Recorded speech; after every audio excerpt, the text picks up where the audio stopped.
SSC 2016 গুরুত্বপূর্ণ একটি update.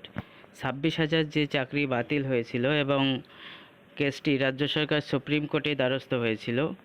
Supreme কোর্টে রাজ্য সরকার যেটি জানিয়েছে যে এই 26,000 নয়, এদের মধ্যে কেবলমাত্র 1212 জন অযোগ্য চাকরি প্রার্থী রয়েছে।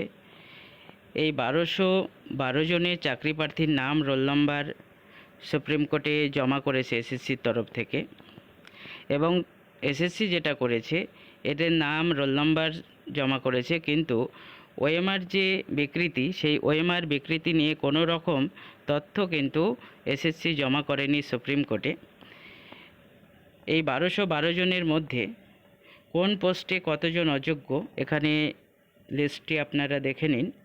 গ্রুপ সি অযোগ্য 381 জন, গ্রুপ সি 132, র্যাঙ্ক জাম্প প্যানেলের বাইরে হয়েছে 249, এবং গ্রুপ ডি 608 জন, গ্রুপ ডি র্যাঙ্ক জাম্প করেছে 237 জন, গ্রুপ ডি প্যানেলের বাইরে নিয়োগ হয়েছে 371 জন, এবং নবম দশমের অযোগ্য শিক্ষক 185 জন, যাদের মধ্যে নবম দশম র্যাঙ্ক জাম্প করা হচ্ছে 74 জন, এবং প্যানেলের বাইরে নিয়োগ হয়েছে 111 জন। একাদশ দ্বাদশের যে শিক্ষক, তাদের মধ্যে অযোগ্য হচ্ছে 38। এই 38-এর মধ্যে র্যাঙ্ক জাম্প করেছে 20 জন, এবং প্যানেলের বাইরে নিয়োগ হয়েছে 18 জন।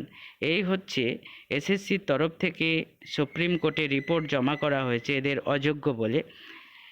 এবং ওএমআর সিট যে বিকৃতি বা ওএমআর সিটের যে গোলমাল, সেই রিপোর্ট নিয়ে কিন্তু কোনো রকম তথ্য সুপ্রিম কোর্টে জমা করেনি এসএসসির তরফ থেকে।